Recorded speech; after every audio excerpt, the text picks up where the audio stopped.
Hi, I'm Max, the founder of SoulSniper.xyz. Something not many people know about me is that I love eating McDonald's. Welcome to Solana Insights. I'm your host Moo, and today we'll be learning a little bit more about Maz and Soul Sniper. Soul Sniper is a free Solana NFT analytics and trading tool. Traders can analyze charts, use their portfolios, and get live feeds from popular NFT collections.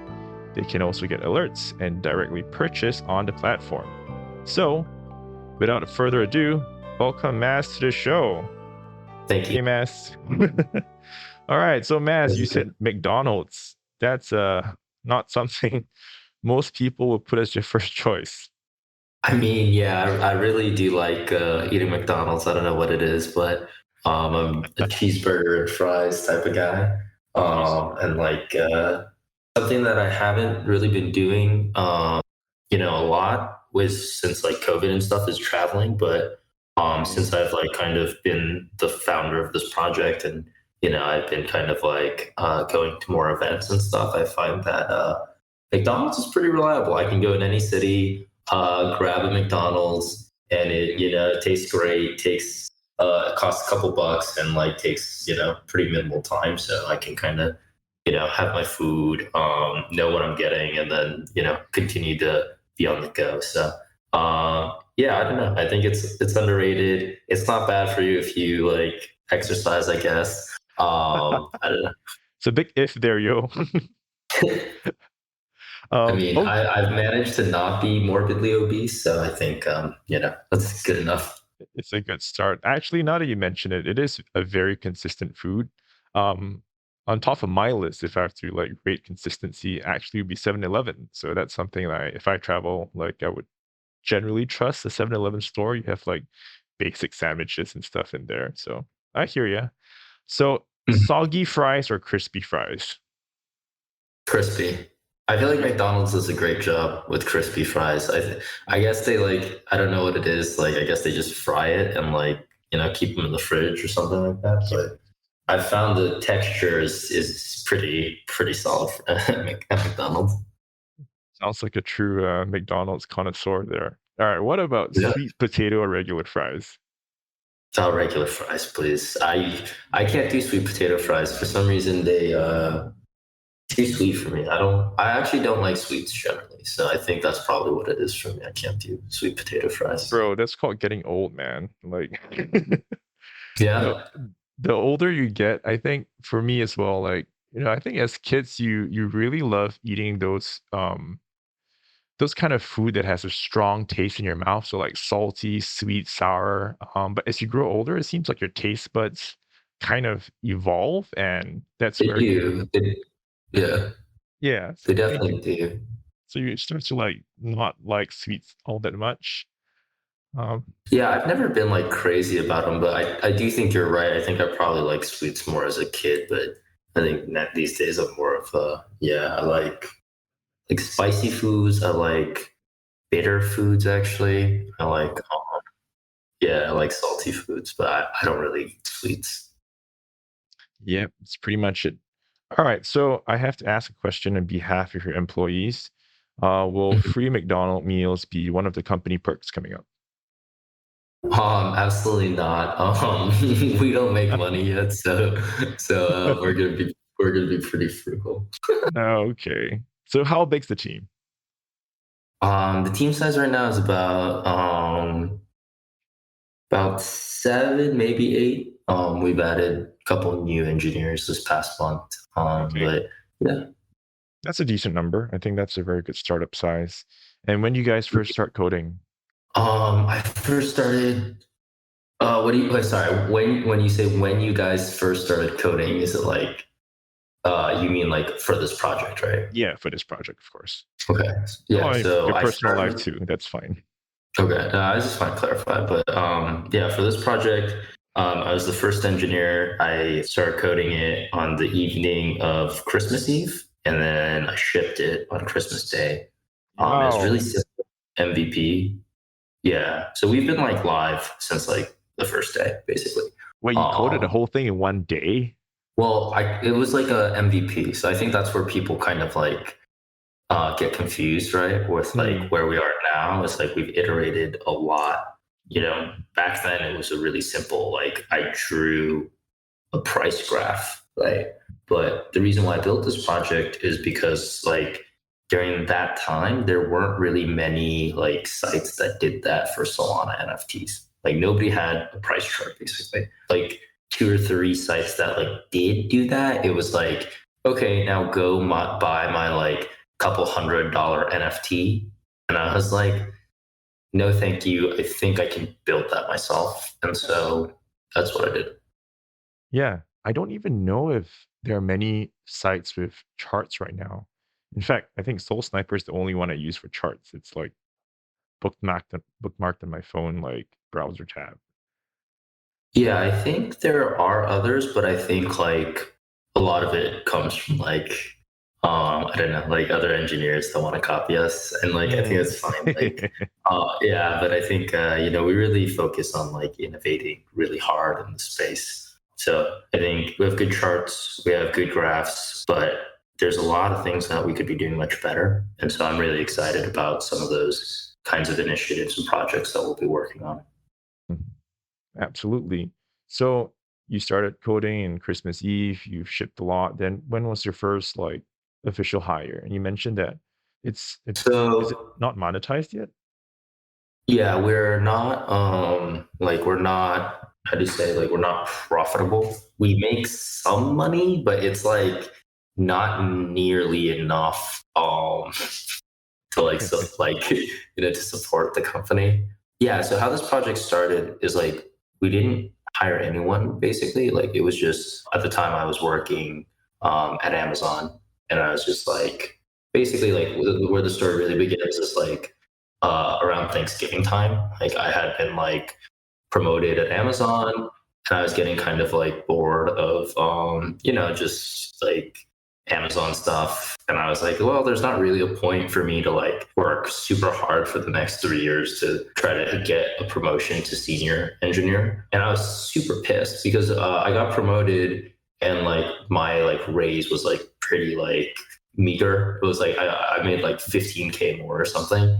I was like, you're No. kidding me, right? Like I worked way too hard to like make that much more. Like I was like leading a team, and anytime like another team like couldn't get their shit together, like throw me on that team to A like fix their firefighter. stuff. Yeah, and I was like I'm doing way too much work for like a $15,000 bonus. Like I did not realize that was what was on the other side.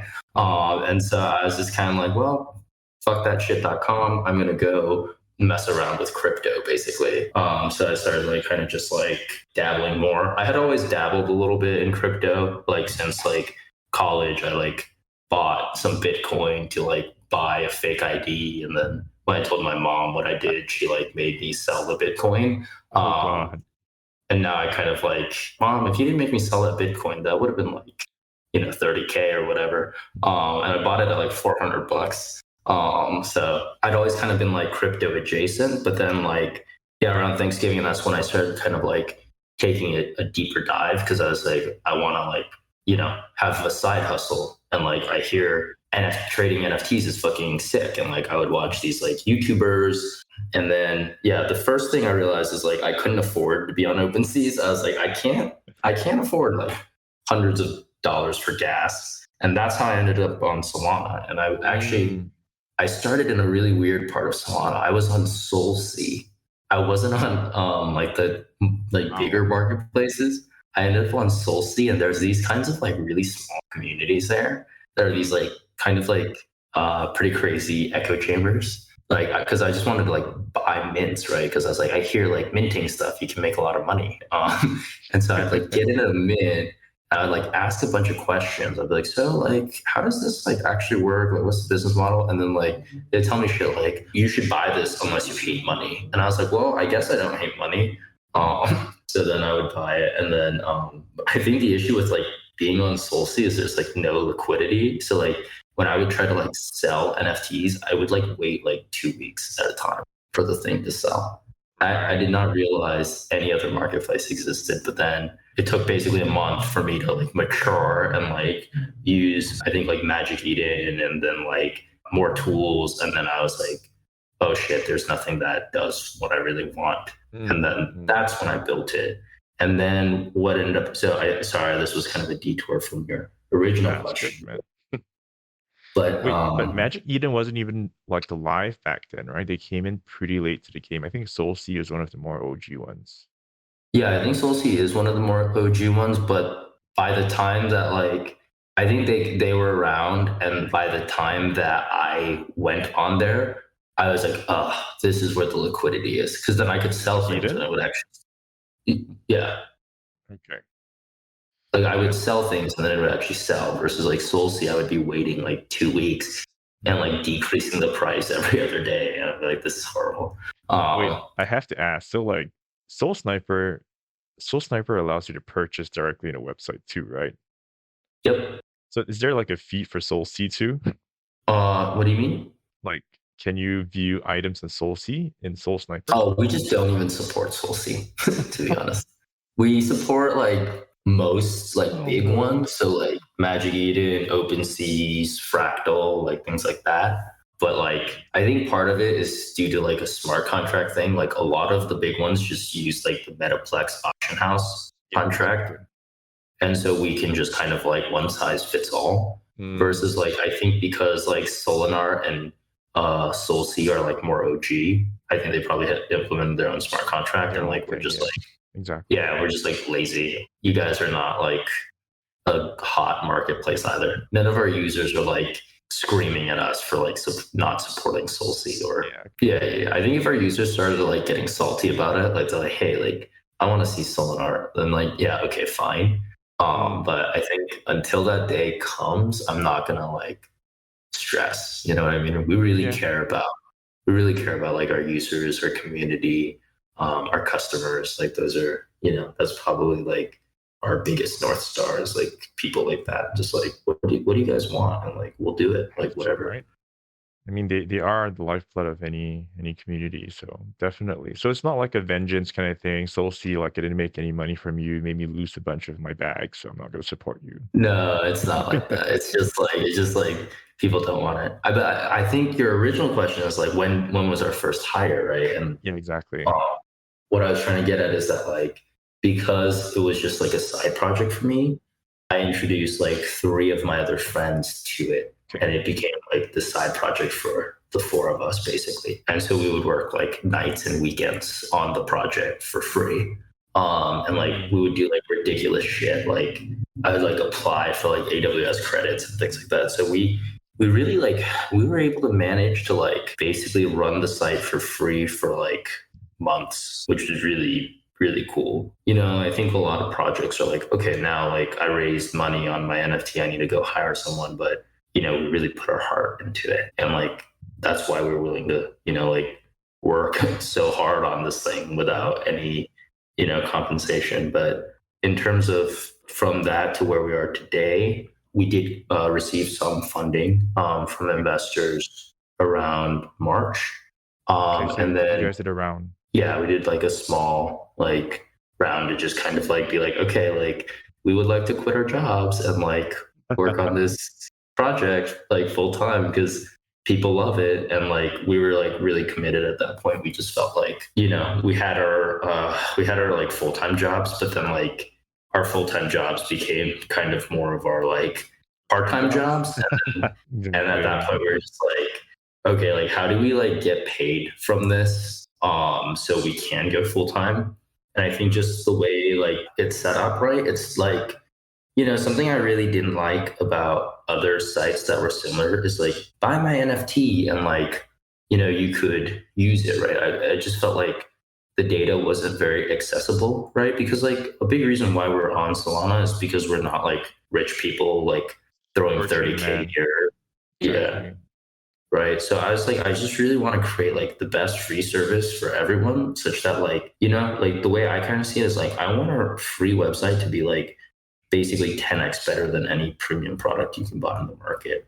Uh, just because I just think that's cool, I really like when I was a kid, I loved Spotify, and it was just free and it was just better than anything else that existed. And so it was one of those things where, yeah, I guess maybe we're not gonna do an NFT and mint and make 500K this month, but I feel that like if we're able to build something that people really love, I think eventually we'll kind of like figure out. And we are starting to kind of like do small things that are generating revenue. So what are those small things? So we do take small transaction fees. So if you just buy on our site, Yep. directly, we take a 0.69% fee. So it's really small. 0.69. Yep. So All right. it's really small. Like the reason why we keep it really small is like it's not meant to be something where like you know what I mean. Like I don't want someone to feel like, oh man, like if I want to buy from Soul Sniper, I'm gonna like lose an arm and a leg. Correct. It's more of like a lot of times we get users that are like, hey, like how can we like support you guys? And it's like I guess you could tip us, but at this point, I think a bit cleaner. Just buy some stuff off our site, and like if you like Mm-hmm. it, like we get a little bit of a like small tip, basically. So Yeah. that, and then we just came out with limit orders, and Ooh. so we do take slightly larger fee on limit orders because we feel like that provides like pretty strong utility. Yeah, so we probably could charge higher for it, but it's kind of like we really like, you know what I mean? Like we're not in the business of like extracting as much value as possible. We really want to keep things accessible. So like the way I kind of see it is it's like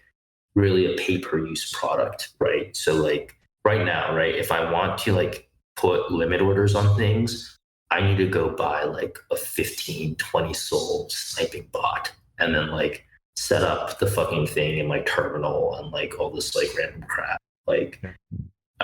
it kind of sucks. Like it doesn't feel very accessible. So the way we have limit orders is like you just use your site, put in your order, right? Submit it. And if we execute the trade successfully, we will take a 1.69% fee. So then if like I'm someone who really only cares about one collection, doesn't have that much liquidity, right? And I'm only going to make like, a couple of these orders, like, yeah, use Soul Sniper, pay per use. I think if you're somebody that is going to be balling out and like making like thousands of orders and like, at like 300, like you're going to just like set thousands of orders onto gods, right? Yep. Maybe it doesn't make sense to use Soul Sniper because like they'll just be too expensive compared to Mm. just like buying a bot outright or something like that. But I do think another thing we're thinking about doing is like a Sniper Plus subscription, Subscription? Yeah, where I was like gonna we'll just ask. yeah, where you just pay like a flat fee and we'll waive all the fees and like give you more Yeah. features and things like that. There are a ton of other features that people have been asking for. I think that's super fair. I mean, like ultimately you have different audiences with different needs. And I mean I'm a big fan of subscriptions, simply because I think it provides the project with a fairly known cash flow. So you don't have to struggle figuring out whether you're going to get paid next month or not. But at the same time, you can kind of roll out additional features that most people may not necessarily need. So it's kind of like a nice to have, rather than a Mhm. must have. And I think people who want to support you would also be happy to pay the subscription fee in exchange for all these extra goodies. So big fan of subscriptions. I think it helps differentiate the regular one-off users to the more the bigger supporters. So yeah, I'm Yeah, and excited. I think like something that I've seen is like people are trying to kind of like reinvent the subscription model with NFTs, right?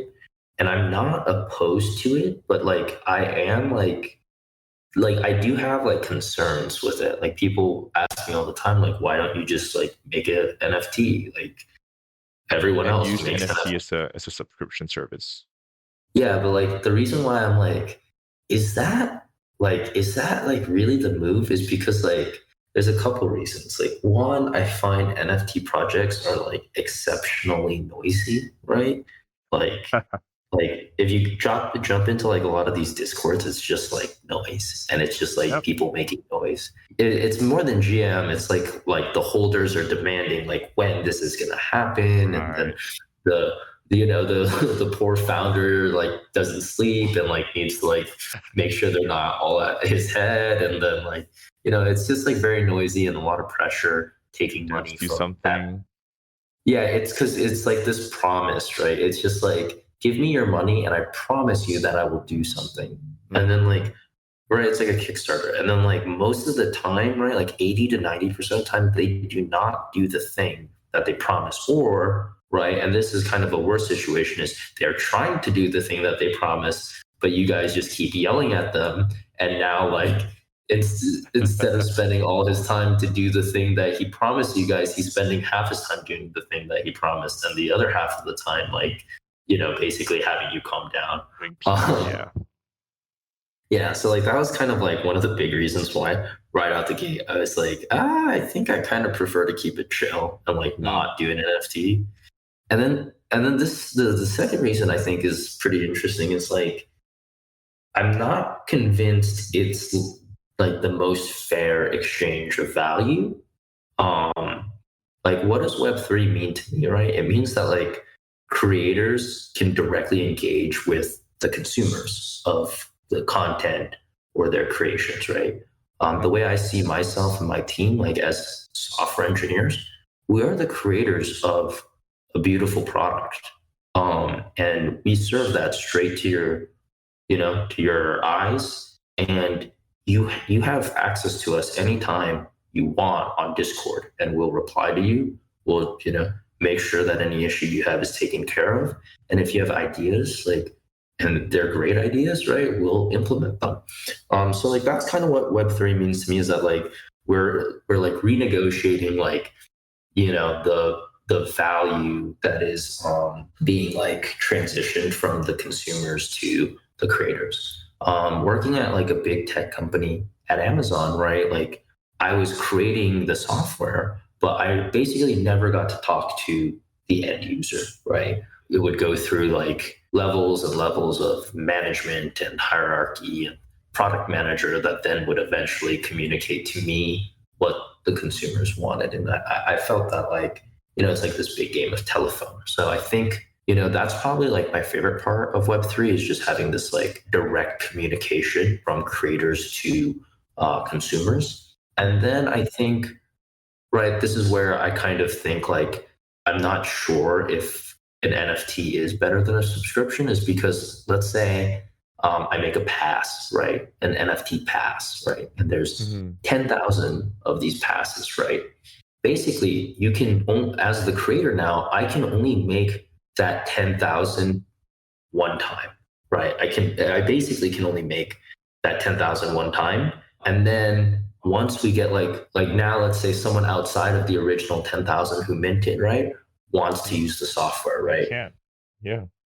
They either can't, or they Pay for it. buy the pass off someone else.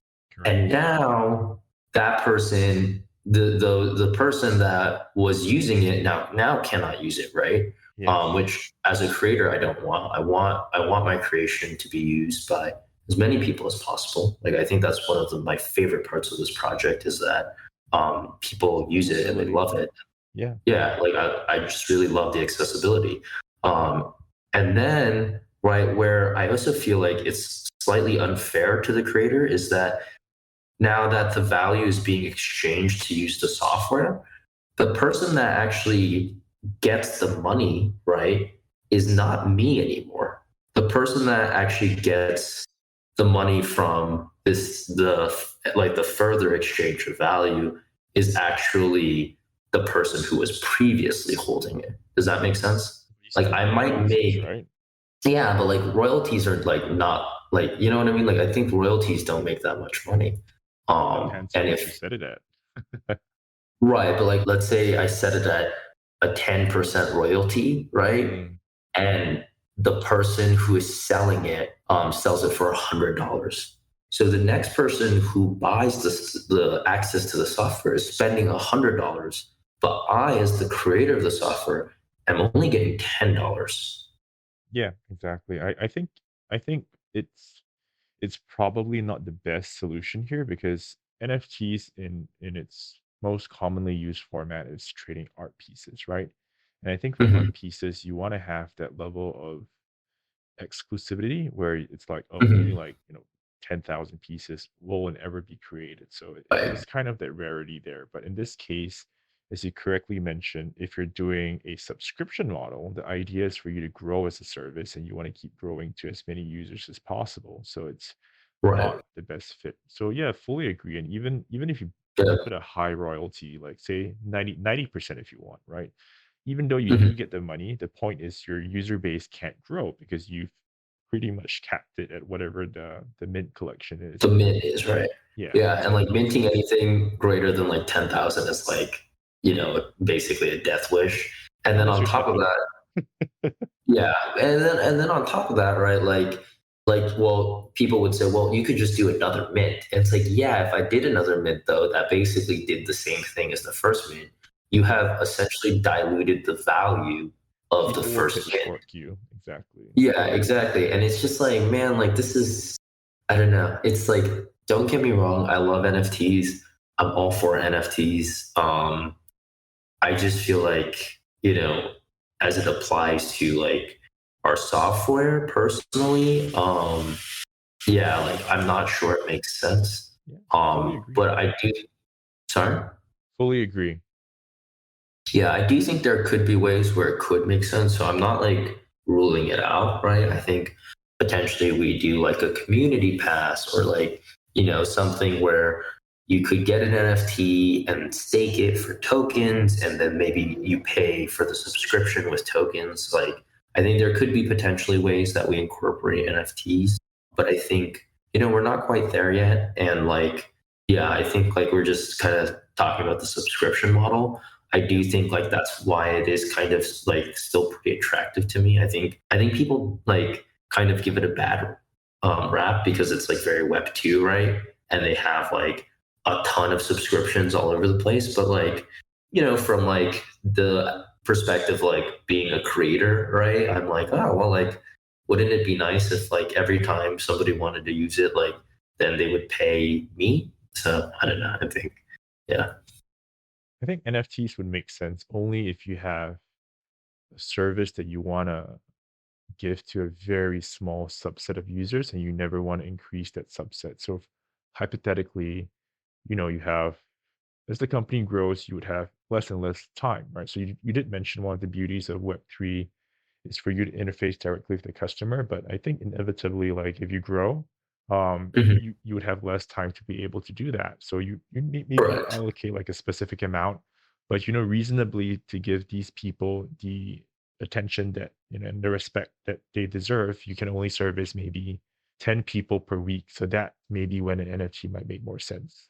Yeah, potentially like kind of I mentioned something like a community type pass, like because yeah, I think NFTs are really great like socially, right? Like they're really great for like kind of building these tight knit communities, right? Because it's kind of like, well, we all have our money into like us being a community. So I think that's really great. But yeah, I think like from a pure software perspective, like I'm not sure if it makes as much sense, but I think this is definitely like something I think about a lot. And if like, people hearing this are like in my Discord, feel free to like, brainstorm with us. Cause like, like I really do care about my community a lot and I do want us to like win together. Right. I think that's a big ethos in Web3. And so like that's always on my mind. And like we have a system where like the really valued contributors and members of our community, we give them a special role. We call it the OG role, and that's kind of how we're keeping track of people that like, we want to make sure are winning with us. Yeah. So it's one of those things where we do want to do special things for our community. And like, having an NFT is nice for that because it's like if the price of it increases, then we're all making money together. But yeah, I think there's just a lot going on where like, there's some complexity with just saying like, hey, now you can only use Soul Sniper if you have an NFT.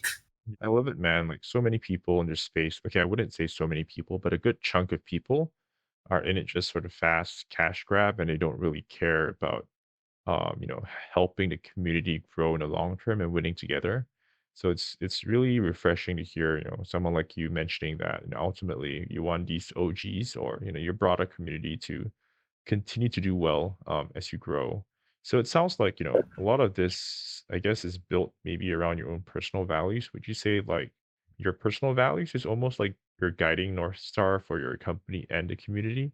Definitely. I think like people like put a lot of emphasis on like Web3 values, like decentralization, things like that. For me, I kind of put like the like first principles even before those Web3 type principles. Like I really just want to make sure everyone is like happy from the users, right? I want to make sure the users happy to the team, right? I want to make sure the team is happy. You know what I mean? Like that's kind of like be a good person, you know? Like I think that's kind of like that gets forgotten in It's like hard, all man. all the money and the decentralization and the Twitter spaces. And we really try to keep things pretty grounded. Even if we don't have an NFT, right? That doesn't mean we're not going to try to like take care of people. Yeah, really just like being super focused on like being innovative. My team is an engineering heavy team. So we really love to innovate. We really like to push the boundaries of, what we thought was possible. We love failure, right? We love failing and learning something new and then like Mm, taking that lesson and like trying again. Or so I think those are kind of like really the guiding principles, is like being super obsessed about our users and the user experience, right? That was why I wanted to build the site in the first place. I was just yep. just straight up having a bad experience. It's like trading Solana NFTs. It's like nothing was doing it for me, right? So like really focusing on building a great experience, making people happy, and like not being scared to like take risks. That's something that people will psych themselves out. Like, oh, but what about the legal ramifications? What about the tax ramifications? What about this? What about that? What about what mommy and daddy think? And like, yeah, let's just like innovate and like let's not be scared to fail. What's really nice about our team is we're all like about 25. We're not rich people. We're just That's regular. why we're in Solana, man. Yeah, but like you know what I mean? Like when you're like not some fancy like business person, like you don't have anything to lose. You can just go all in. And like if you fail, like it's okay. Like you learn something. So I think Yeah. that's kind of the attitude that we take. And I think at the ages of 20 and 30, that's pretty much when you really want to just go explore and try things that you normally wouldn't, because that's when you don't have a family, that's when your responsibilities are a lot less.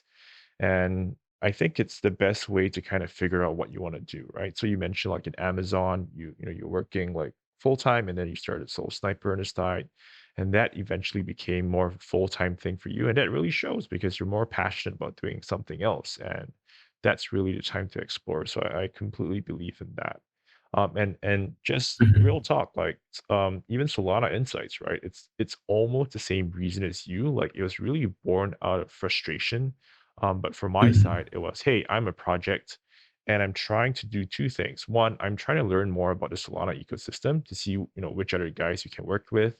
And as a users, I want to discover more of the things in Solana. And there's so many apps in Solana, like so many, but it's Mhm. almost impossible to find them. There's no way aside from, going directly to solana.com and keying in like some search terms. No offense to Solana, I love Right. you guys, but no one goes there. No one uses the Solana website. And Yeah, I also have to say I think they do some kind of like favoritism stuff with like the projects that they back. yes, I would love to be on Solana.com, but I guess we're not. So yeah, one day, well, you're in I mean, Solana we'll see. Insights, right? So yeah, Maybe we so maybe we don't need them. Maybe we don't need them.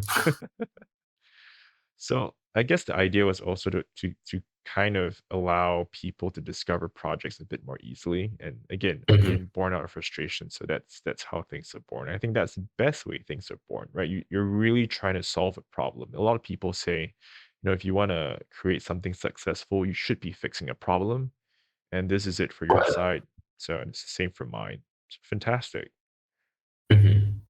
So building a community is really hard, right? You mentioned that you guys are putting your community, your users as, first and foremost, number one, but how do you get like your first few users in and how do you manage to grow that user base? I think I was just in like a NFT trading group. Shout out to the Nifty Alpha, Mm, Soul Trades channel. That's where I was hanging out. And I was just like, hey guys, like I built this thing. You guys want to try it? And then they did. And then they just kind of spread it around. So that's really how I got started.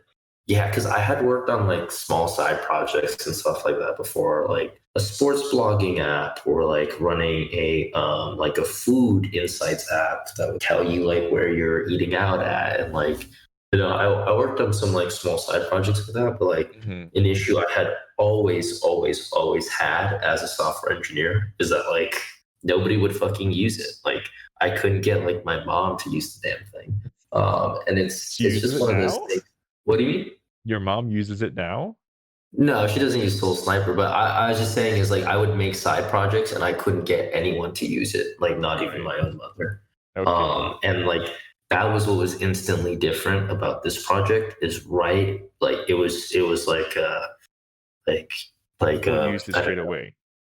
Yeah, it just felt like a dynamite, like right away, like people started using it and like telling us like Yes. how much it sucked. And I was like, awesome, like we'll fix that right away. So yeah, I think like yeah, that's how I knew it was like going to be pretty special. How far we've come. It's like actually pretty overwhelming. And like with my best friends, like that's really really special. Like Yep. I think like there's gonna be a day where like this doesn't exist anymore. Like nothing is forever. And we're gonna look back and we're like, dang, like that was fucking like it was crazy and it was really hard, but it was really fun. Love it, man. That's I think that's the beauty of NFTs. So just from my perspective and background, I don't know anything about NFTs. I came into NFTs really recently. Mhm. I only bought one. I only have one. I'm poor, so can't afford more. So I come from DeFi, right? And for the Oh, longest really? time, I always had this impression of NFTs just being super fluffy. People are just buying random monkey JPEGs. They have no value. Everything's gonna crash, like it's full of crap. And then I come in, and honestly speaking, I'm pretty blown away. And I've learned that it's not so much about the JPEGs. It's more about the people that are connecting because of the JPEGs, right? So as you mentioned, like Mhm. even on a startup level, like as a company, like I think what's special with startups, and especially in your case, is you get to build it with your friends, and that's where the memories are set. But for the NFT community is also where the memories are set with people you don't really know yet, and then you kind of get to know a little bit better. And maybe the connections are transient, but I've built a pretty good list of much deeper connections, and I think it's amazing. Like, I mean, the fact that we're having a call today, like I don't know you, you don't know me, but we can talk about philosophies and values and how we grow our companies. I think that's pretty special, and I really thank Web3 for that. I've met really like cool people that like I never thought I would like ever meet. I think it's just getting started too. I think there's going to be more and more people that kind of take the leap. Mm. For you and NFTs, like send me your wallet address. I have like hundreds. Like I got you. Appreciate it. I'll link up with you later. Not on you sending me NFTs, but on something else. All right, cool. So like one of the questions I like asking everyone so that other users know that even us as builders, we're not all knowing. So what is your Mhm. worst trade ever? My worst trade, Yep. like for NFTs, NFTs or buying a token, whatever it may be, like your worst trade, lost so much money. stocks, stocks. Stocks? Yeah, all of them, all the stocks. But Amazon's I doing well. I don't even think so, man. I think Amazon has like done pretty poorly. At least since I joined. But yeah, just stocks in general, man. Like I think I'm like because my background is like tech and engineering, so like Mhm. I invested in like all the tech companies. And then as of right now, it's June 2022. I'm pretty sure I haven't even checked my like Robinhood portfolio, but I'll check it literally right now. I'm pretty sure I'm down bad. And yeah, dude, I'm down like, fuck, dude, I didn't even realize I'm down like 40%, bro, on stocks. That's really So, massive because you bought all tech companies, right? yeah, basically, I bought all tech companies, and all of them are like half, basically. God. Yeah, yeah. I can't even look at this. This is like too painful. I just see blood. Like this is like Wait, let me get this right. You are down more in your stocks than on crypto tokens. yeah, I think I'm just not a great investor. I think it's pretty ugly. I've lost a lot of money on stocks, bro. Yeah, I don't know what else to say. I feel you. I've lost a lot of money on stocks, but I've lost even more money in crypto. So, double that. Yeah, I guess for me, like I like before this past year, I didn't really like plow money into crypto, like Hmm. so I think that's probably why. I think, and even in crypto, I think what I've plowed the most money into is just NFTs. I'm probably down pretty bad on NFTs as well, but it's one of those things where like I almost see it as like I'm just doing user research. Yeah. Like I'm just like kind of like understanding like what's cool. And like something that I've actually been doing recently is I've started like whaling collections. So like Hmm. I'll go in, I'll find a random like cheap collection, and then I'll just Sure. buy up like 100, couple hundred Damn. of their NFTs. And I'll just be like, yeah, now I'm your top holder. New whale in I town, just Soul think like, Sniper. because I think there's a lot of like whales that will use our software and stuff. Hmm. And so like I just really wanted to understand like from their perspective how it works, right? Because it's like it's a very different experience, like buying like one NFT from buying like hundreds. And so Yeah. I had to try that out, and like I was like, wow, like our software is seriously flawed for this purpose. So yeah, I think we're making it better. If you can, I mean, like your limit orders would change a whole bunch of stuff, right? If you can have like automated like listing, for example, you just want to list like a hundred, and then all these 100 like get listed at different limit order prices. I think that would be a fantastic tool for the whales. But it's a very small like Absolutely. subset of people who are whales doing this, right? So I don't know. Well, I think these people actually really matter and are very underserved, because the way I kind of see it, right, is like you have like Magic Eden and Open Seas and like these kinds of like marketplaces that are really great at serving like consumers that want to buy the pretty picture, right? Like Right. they feel more like eBay to me.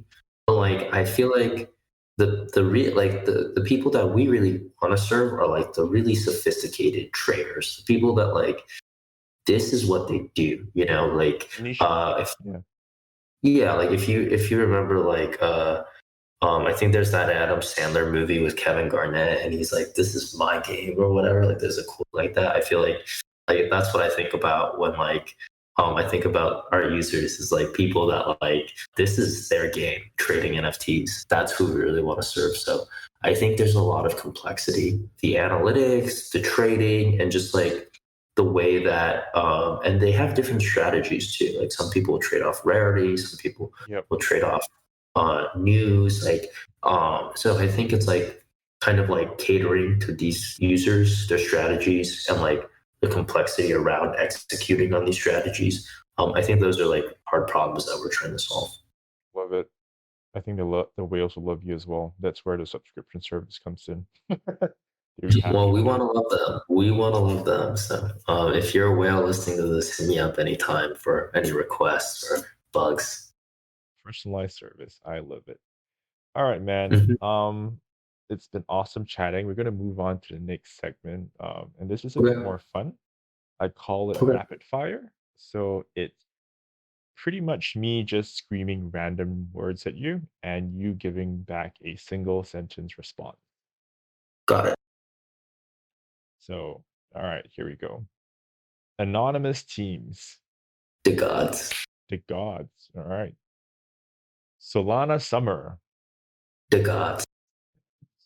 Um, the future of fiat. It's a lot of.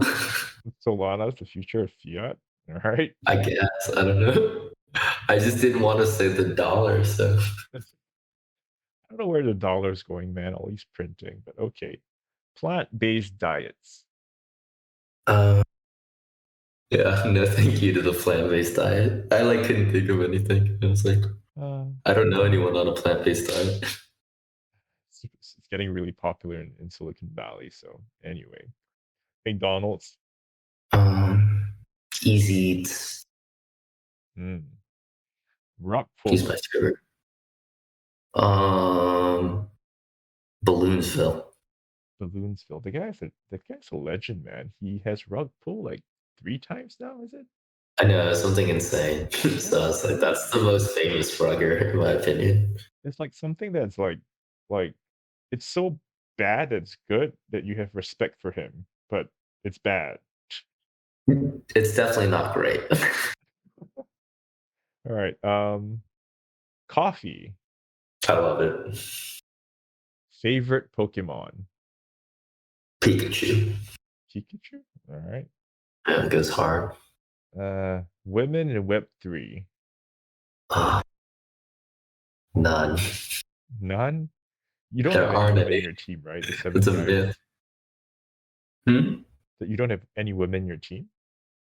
We have one. We have one. So it's that's about what the ratio is. I feel like in Web3, it's like 1:7. 1:6. 1 to 10, probably. All Like, right. if you've ever gone to like a Web3 event, it's like, yeah, Oh, so it's a room of dudes. it's the recent one, NFT NYC. Right? I was looking at all the pictures. It's just like, yeah, it's pretty much all dudes with a couple of females here and there. It's kind of sad. Yeah, it's like all dudes, and like half of them like live with their parents. Like, Yeah. Yeah. All right. Last one. College education. scams. Scams. Damn.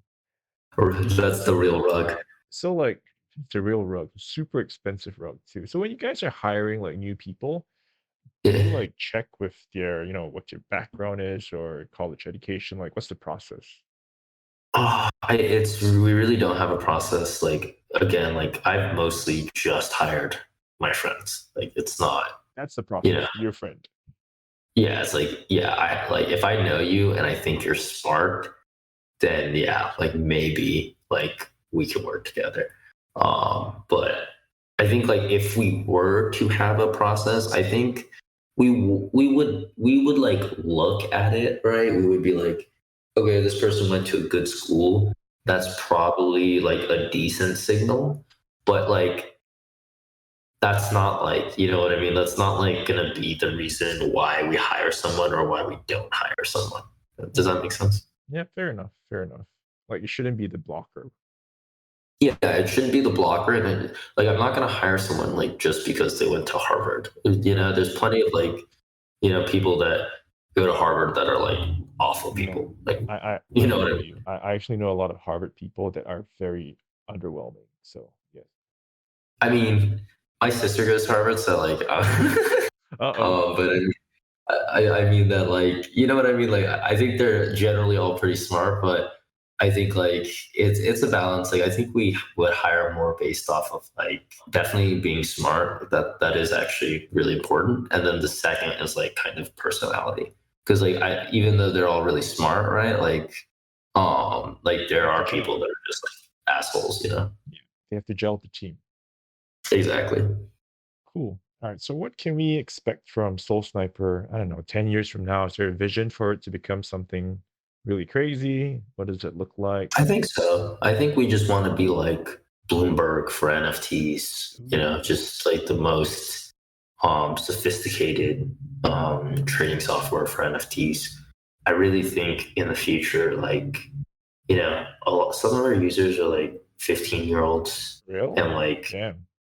yeah, yeah, yeah. You see it all the time on like even in Twitter Spaces, like fucking like kids are like screaming and stuff like that. And I'm like it's like half annoying, but then like the other half of me is like, this is the future. Like these kids, like they're gonna grow up and they're not gonna like be running around trying to like buy like stocks and like bonds and things like that. They're gonna be buying NFTs and they're Yes. gonna be trying to support their favorite creators, their favorite artists, their favorite software engineers. I think like that's really what NFTs are going to be in the future. I think it's going to be a lot of innovations being made in like gaming, music, like all these different creative areas. I'm an optimist when it comes to technology. I think AI could be very benevolent. Depends.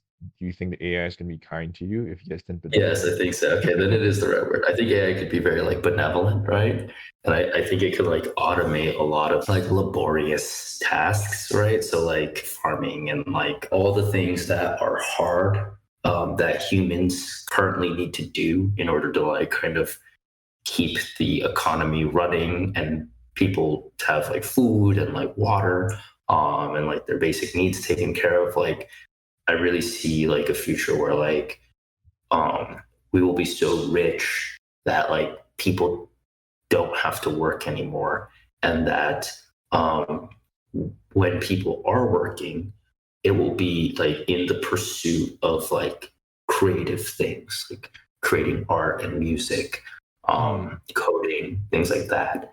And I think that NFTs, the way that NFTs play into this vision is that these will be the way that value is exchanged from these creators to consumers. And then there's always, because like there is that act of value exchange, there's always going to be people who are investing and like basically kind of trading these kinds of assets. And that's where we come into play. So that's kind of my vision for the future. I don't know if that makes sense. I'm excited to see Bloomberg for NFTs. Do I get a keyboard as well? I don't think we'll do it like the old school terminal style. I think it'll be pretty slick, but that's kind of the way I see it. Is like we really want to be the most cutting edge consumer fintech app for NFTs. Something we just launched in beta is an iOS app. I don't know if you had the chance to download it. I will. I have not, but I will. Yeah, check the announcement in our Soul Sniper Discord, but that's something we're really excited about. Cool stuff, man. Before you go, Mhm. I'm gonna ask you to nominate who you would like to see come on our podcast next. Who to nominate? I would nominate Kev Jumba. Kev Jumba. Is he an NFT? Yeah. Yeah. Dude, Kev Jumba. I have not watched Kev Jumba ever since he stopped like many, many years ago. Like his initial phase with his dad and everything. And he kind of like Yeah. stopped for a Yeah. while. No, dude, I've been spending a good amount of time with Kev Jumba. Do you know him? Yeah. That's what I mean. Like Web3 is crazy. It brings people together. Really? Yeah. I nominate Kev Jumba. I think you got to catch up with Kev. He's a great guy. Like I feel like a lot of people that are like celebrities and stuff like that, like they're kind of assholes, but he's just a really like genuine down to earth dude. And he's in Web3. He's working on like all kinds of different things. And like we've become really, really good friends. So I nominate Kev Jumba. Perfect. Well, I'll, link me up. I'll give you the intro. I'll intro you. Sick, dude. All right, love it. I'm looking forward to that. And for this podcast, thank you so much. It's been a pleasure having you on. I really enjoyed my time. I'm super excited for what you're gonna do, especially the Bloomberg for NFTs. Yeah, appreciate you. Thank you. Thank you so much. Have a great day. Hey, people. I hope you enjoyed listening to our podcast. Our Solana Insights podcast is all about having real conversations. We talk to builders and users of Solana and make their stories available to all. To listen to more of our episodes, come find us on YouTube, Spotify, or Audius. And if you like to chat, hit us up on Reddit or Twitter. Solana Insights is a not-for-profit organization and is made possible by Player 2. Until next time, this is Moo, signing out.